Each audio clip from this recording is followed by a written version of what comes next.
So what is the 12-week healthy me?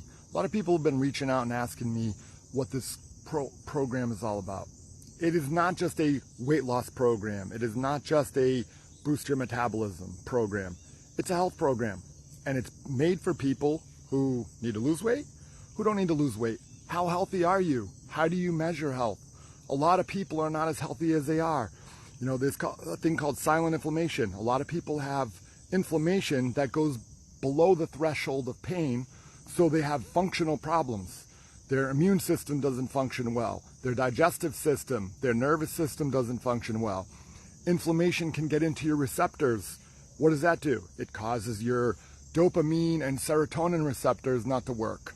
All kinds of things can happen due to your body not being healthy. So this is a 12-week health program.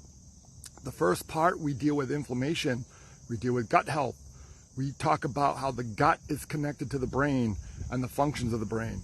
So inflammation, toxicity, the gut health, a lot of the chemicals that make your brain work are all made in your gut. And there's a nerve from the front of your neck that goes down to your gut called the vagus nerve. That nerve is the rest and digest nerve. That nerve keeps you calm and relaxed. If your gut's not happy, your brain's not going to be happy, and what's going to happen? It's not going to work right. So all these things are affected, and they are affecting your health. So I find that a lot of people know what to do. They're not doing the work. They don't have the accountability, and they don't do the work long enough to get the results. So this is a 12-week health program where we take people through a journey of how to get healthy. How do you measure how healthy you are? What is metabolic syndrome? How do you do intermittent fasting without being hungry?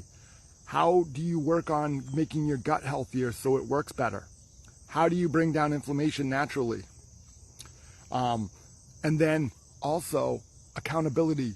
There's daily check-ins. There's weekly Zoom meetings. Why? Because people don't do the work. They need to be guided. How much water should you drink a day?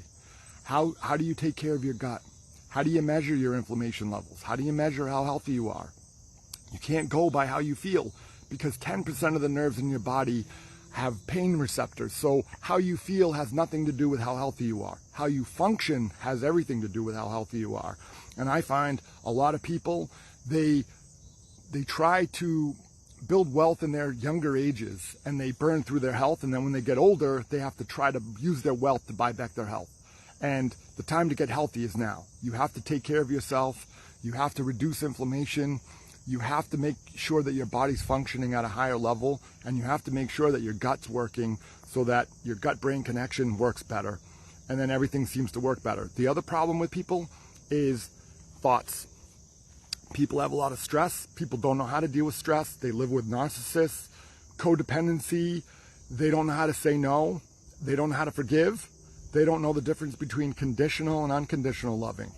Unconditional is, I'm doing something without expecting anything back. Whereas conditional loving is, I'm going to do something, but I expect a wink, something back. And what happens when you get something back? If you don't get something back, then you're disappointed. So zero expectations, removal of outcome, and then consistency. Doing work when you don't want to do it and doing it consistently, that is what gets results. So all these things are processes that take time. And we deal with the laws of attraction. I go through biohacking, how you can hack into your biology to make your body work better. So intermittent fasting, gut health, how stress affects the body, what you think about. The 3 T's in chiropractic are trauma, toxicity, and thoughts. So you got physical stress, chemical stress, and emotional stress. All 3 have to be synchronized. It's like a synergy that comes together. If you're not as healthy as you want to be, then maybe you need to work on that. Also, longevity. A lot of people want to live longer, but they don't know how to do that. Are there ways to hack into your genes? Like, health comes down to 10% genetics. 90% of your health comes from habits. So are there ways? What does that be, genetics? It means above genetics. That means that if you take care of yourself, you can activate the genes that actually make you live longer. Did you know if you could get to that 2nd to 3rd day of fasting, that your body starts to make new DNA strands, and it starts to actually repair the old cells, called autophagy. It eats up the old ones, and then it builds new ones. people spend massive amounts of money to try to live longer and do stem cells. Your body has the ability to do that naturally if you just tap into it. So all these things can help you live happier, live longer. And then what you think about, if you want to know how healthy your mindset is, look at from stimulus to response, how long it takes to respond to something. So what happens is when you come in contact with stress, how fast do you get angered? If someone cuts in front of you, are you already flipping the bird outside the car window? Or do you have reserve, like, all right, that's not a big deal. Or that guy just saved my life because he cut in front of me and I would have crashed a mile down the street. When somebody says something to you, do you get triggered?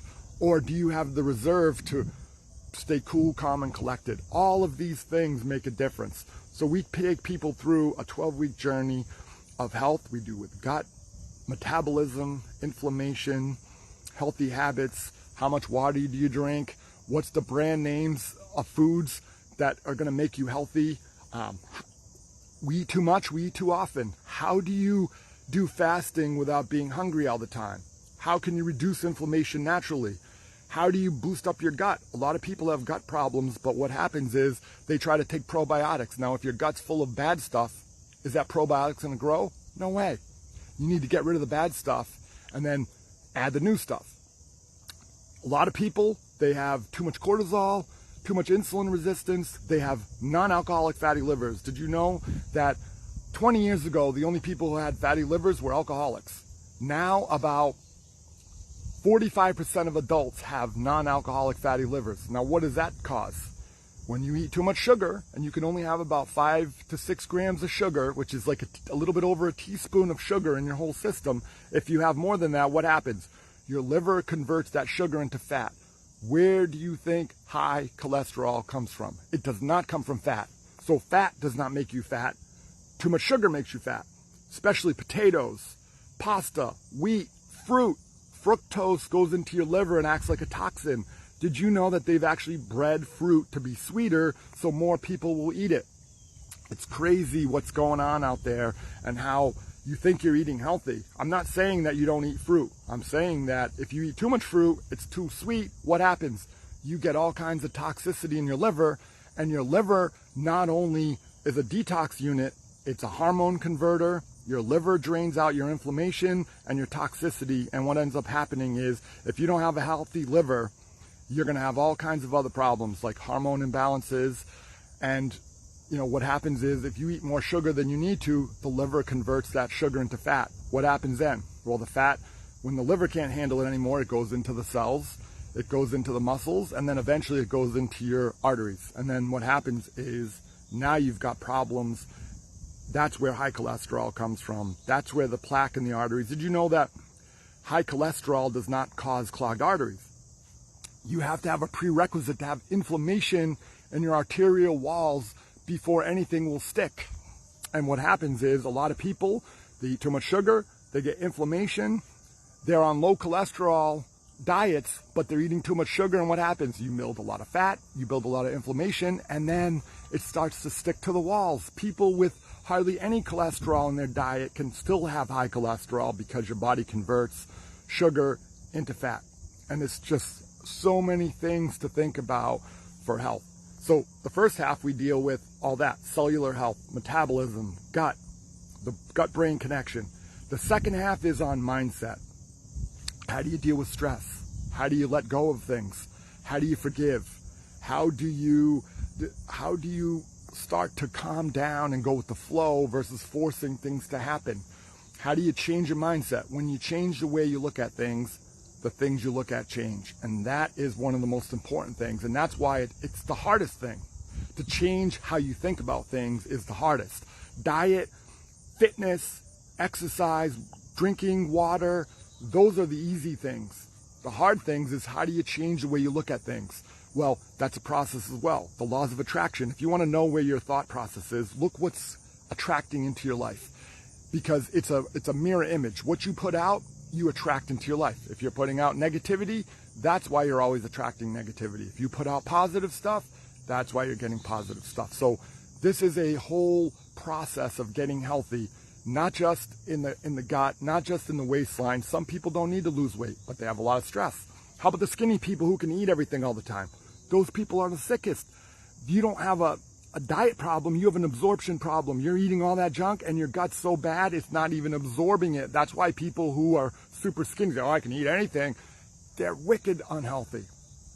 I said wicked. That's a Massachusetts word. So thank you so much for watching this short video. Hopefully it was too shorter than most people wanted to, but I really appreciate everyone for listening in.